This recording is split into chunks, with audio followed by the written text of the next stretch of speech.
Hello everyone, welcome back to my channel MC वाली। आप सभी देख रहे हो एमसी वाली चैनल को। अब देखो, आज हम इस वीडियो में क्या और कैसे किस चीज़ के बारे में टॉपिक पे बात करने वाले हैं वो देख लेते हैं। सबसे पहले आज हम सीखने वाले हैं इंक्वायरी फॉर्म। इंक्वायरी फॉर्म कैसे बनता है एचटीएमएल की हेल्प से। यूजिंग एचटीएमएल एंड सीएसएस मैं आज आपको कुछ ही मिनट्स में बता दूंगी इंक्वायरी फॉर्म कैसे बनता है। अगर आपको इसका सोर्स कोड चाहिए तो आप मुझे कमेंट कर सकते हो। ये आपको टेलीग्राम चैनल पे लिंक वहाँ से मिल जाएगी, शेयर कर दूंगी मैं वहाँ पर, आप वहाँ से डाउनलोड कर सकते हो। ओके, अगर आपका इसमें कोई भी क्वेश्चन है वीडियो के बाद तो भी आप मुझे कमेंट करके पूछ सकते हो, रिप्लाई आपका ज़रूर मिल जाएगा। अब देखो, इंक्वायरी फॉर्म में मैं आपको एक बार फिल करके दिखा देती हूँ सारी डिटेल्स कैसे है। ईमेल आईडी डाल देते हैं saina7428@gmail.com। कोई भी क्वेश्चन हो आप मुझे ईमेल भी कर सकते हो। अब देखो, यहाँ पर पाइथन वगैरह जावा ये मैंने यहाँ पर वो लगा रखा है सेलेक्ट के लिए ऑप्शन स्क्रॉल बार, और इसमें भी यहाँ पर सेम ही स्टेट के लिए लगा हुआ है। एंड ये चेक बॉक्स बटन है और सबमिट भी बटन है।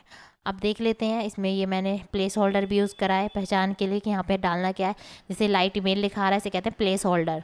अब देखो, VSL स्टूडियो में चलते हैं। ये मैंने आपको आउटपुट दिखा दिया। ये इसकी दो फाइल सेव हैं, एक है index.html से, एक है style.css से।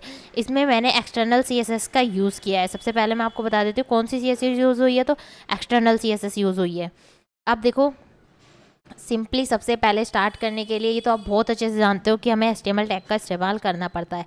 डॉक टाइप HTML लिखोगे अगर आप विजुअल स्टूडियो एडिटर यूज़ कर रहे हो तो, सबलाइन कर रहे हो तो डायरेक्टली HTML से भी वर्क कर सकते हैं। वैसे HTML5 फॉलो करता है इसे। अब यहाँ पर सबसे पहले हेड सेक्शन में क्या किया गया है। हेड सेक्शन में टाइटल और मेटा टैग यूज़ किए गए हैं। मेटा टैग ना भी यूज़ करोगे तो आपकी इस फाइल पे कोई इफेक्ट नहीं होगा, इट्स ओके, जैसी है वैसी दिखेगी।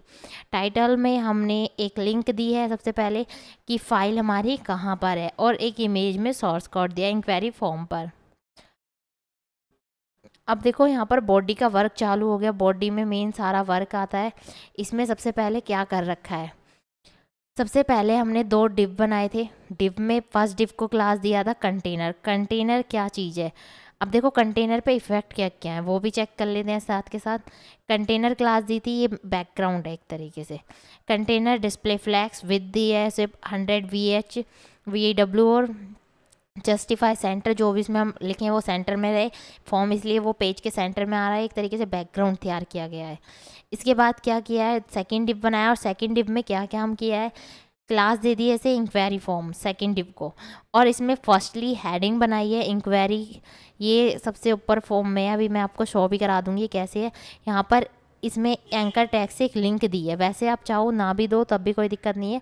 ये नंबर पे लिंक दी है इसलिए क्योंकि कोई नंबर पे क्लिक करे तो उस नंबर पे पहुंच जाए, कॉल करने के लिए डायलॉग बॉक्स ऑन हो जाए, इंक्वायरी नाउ। और अब देखो ये आउटपुट में कैसा दिख रहा था, ये जो आपका स्टार्टिंग में आ रहा है, यहाँ पर देखो ये हैंड शेप आ रही है कॉल पे।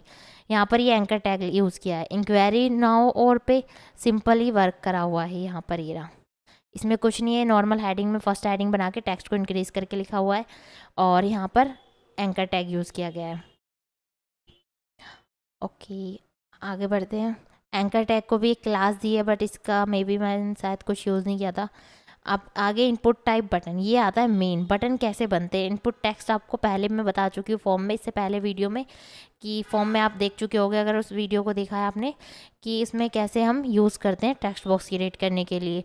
अब यहाँ पर इनपुट टाइप, टेक्स्ट का मतलब है कि हमें टेक्स्ट टाइप का एक बॉक्स चाहिए। नेम आप जो आपकी चॉइस है वो दे सकते हो। आईडी, इसमें आईडी कॉल करने के लिए सेलेक्टर है, क्लास दी गई है, और प्लेस होल्डर सबसे मेन योर नेम लिखने के लिए दिया गया है। प्लेस होल्डर क्या होता है, देखो ये आउटपुट पे जो लाइट कलर में यहाँ पर नेम दिख रहा है लिखा हुआ, इसे कहते हैं प्लेस होल्डर। जैसे ये लिखा हुआ है यहाँ पर योर नेम, इसे क्या कहा जाता है, प्लेस होल्डर। आगे देखते हैं। नेक्स्ट इनपुट टाइप वही टेक्स्ट कॉन्टैक्ट के लिए यूज़ हुआ है, और इसे प्लेस होल्डर में लिखा है कॉन्टैक्ट नेम, जो आपको आउटपुट पे शो होगा। यहाँ पर इन सभी को मैंने कॉमन क्लास दी थी, क्लास इनपुट, जिससे कि एक जैसा वर्क कर सके। कुछ अलग इफेक्ट करना है तो उसके लिए आईडी क्लास सेलेक्टर भी यूज़ किया था, इसीलिए दो दो सेलेक्टर यूज़ हुए हैं। इनपुट टाइप सेम वर्ड्स दे देंगे ईमेल के लिए भी और कॉन्टैक्ट के लिए भी, प्लस नेम के लिए भी। अब देखो यहाँ पर ये तीनों चीज़ें सेम थी। अब यहाँ पर क्लास इनपुट को क्या काम किया गया है वो साथ के साथ देख लेते हैं। सबसे पहले क्लास इनपुट में विद और हाइट दी गई है क्योंकि ये कॉमन है सभी की, तीनों की इक्वल थी। देखो ये रही यहाँ पर, ये जो ऊपर के स्टार्टिंग के 3 बॉक्स हैं डिज़ाइन कर रहे हैं अभी हम, तो इनमें विद और हाइट कॉमन है इसलिए यहाँ पर विद और हाइट एक साथ दे दी। एंड देन मार्जिन सभी के बीच में कॉमन रहे इसलिए 10px दे दिया अप से एंड डाउन से। अब यहाँ पर नेक्स्ट देखते हैं इंक्वायरी फॉर्म जो ऊपर क्लास दी थी डिव को, उसमें भी टेक्स्ट डेकोरेशन थी क्योंकि बैकग्राउंड में तो भी तो डिज़ाइन करना है। टेक्स्ट डेकोरेशन नन रखी है और कलर कर दिया है हमने ऑरेंज्ड, जो कि आपको आउटपुट में भी दिख रहा है। ये आगे देखो इंक्वायरी फॉर्म सबमिट का भी यूज़ नहीं किया है, अभी बताऊंगी धीरे धीरे। इंक्वायरी फॉर्म में हेडिंग 1 को फॉन्ट साइज़ इंक्रीज़ किया था क्योंकि वो सेट नहीं बैठ रहा था। एंड नेक्स्ट देखते हैं अब यहाँ पर सेलेक्ट ऑप्शन का क्या यूज़ है। सेलेक्ट का यहाँ से आप इसका स्क्रीनशॉट लेके भी क्लियर कर सकते हो आप। अब यहाँ पर सेलेक्ट का क्या यूज़ है। सेलेक्ट के अंदर ऑप्शन दिए जाते हैं। यहाँ पर सबसे पहले सेलेक्ट टैग स्टार्ट किया एंड क्लोज कर दिया। इसके अंदर ऑप्शन जितने भी आपको देने हैं, जैसे कि कोर्सेज में चॉइस होती है ना, पाइथन, जावा, क्या क्या सीखना, जावा स्क्रिप्ट, C++, एनीथिंग एल्स। अब देखो यहाँ पर ये बटन कुछ इस टाइप का बना है, इस पर कहीं भी क्लिक करके कहीं भी जा सकते हो। ये देखो कोर्स लुकिंग फॉर, ये फर्स्ट उस ऑप्शन में ही ऐड कर दिया कि ये शो हो इस तरीके से। और इसमें भी हमने सेम यहाँ पर एक क्लास दी है अलग तरीके की, सॉरी ये रही क्लास, यहाँ पर कोर्स क्लास इनपुट दिया है, ये रही क्लास दी है से। अब देखो इस पर क्या क्या काम किया है वो देख लेते हैं।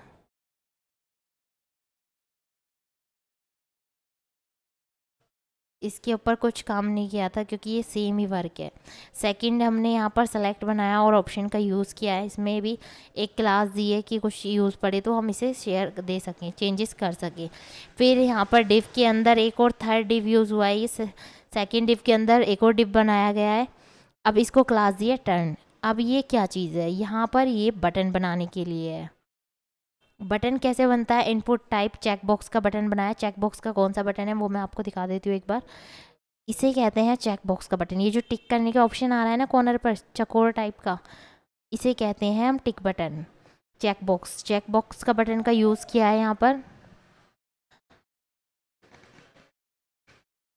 यहाँ पर ये रही क्लास, इसे हमने पॉलिशी दी है। इसमें क्लास देने का में भी, इस पर भी आपको कोई इफेक्ट नहीं डालना है, सिंपल ही रहेगा। बस यहाँ पर आपको मार्जिन देना है क्योंकि इसे सेट करना था थोड़ा सा, तो मार्जिन दे दिया टॉप से 20px और मार्जिन राइट से दे दिया क्योंकि वो टेक्स्ट से थोड़ा सा दूर दिखे। बस इसकी थोड़ी सी पोजीशन सेट की है और कुछ नहीं की वर्क किया इसमें। इसके बाद क्या है हमारा इनपुट टाइप, जो हमें थोड़े सा वो डिटेल लिखनी थी, इन्फॉर्मेशन इसके बारे में, वो लिख दी। BR की कमांड लगाई है, ब्रेक लाइन के लिए यूज़ हुआ है BR टैग। एंड यहाँ पर ये href लिंक डाली है यहाँ पर प्राइवेसी एंड पॉलिसी में कि डिटेल में ओपन हो जाए। इसके अंदर हम कुछ भी और सेकंड पेज ऐड कर सकते हैं लिंक के थ्रू। एंकर टैग का यूज़ हुआ है यहाँ पर।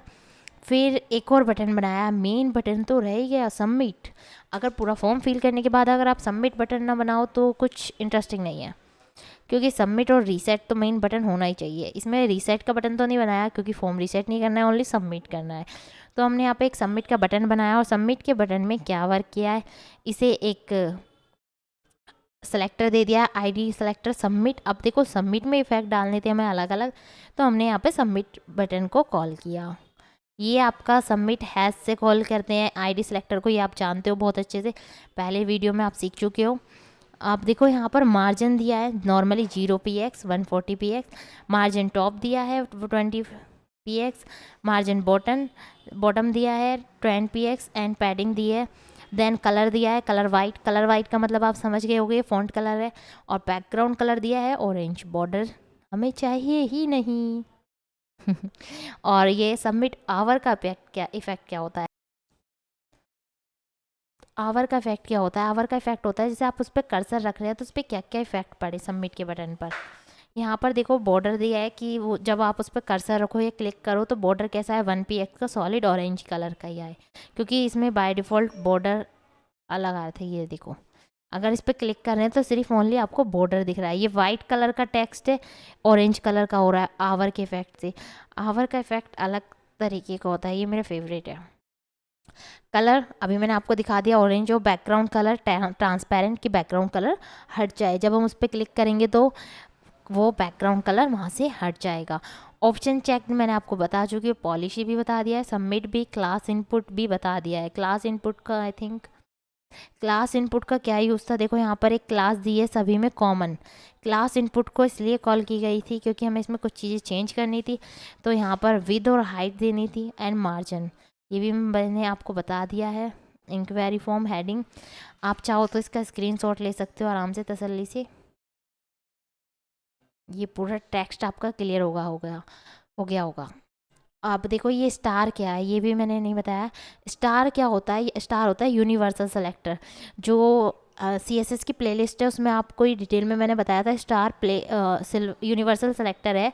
इसका यूज़ क्या किया जाता है, यूनिवर्सल सेलेक्टर बहुत अच्छा होता है, इनोसेंट है। ये जो भी वर्क करता है वो पूरी ही फाइल के लिए होता है। मतलब यूनिवर्सल सेलेक्टर, यूनिवर्सल नेम से ही पता चल रहा है, ये हमें पूरी फाइल पे इफेक्ट डालता है इसमें। इसलिए मार्जिन और पैडिंग हमने 0px दे रखी है। स्टार सेलेक्टर का यूज़ कई बार क्या मोस्टली ही हम हर एक ही वेबसाइट बनाने में करते हैं जो हम मदर हार्डबोर्ड से बनाते हैं।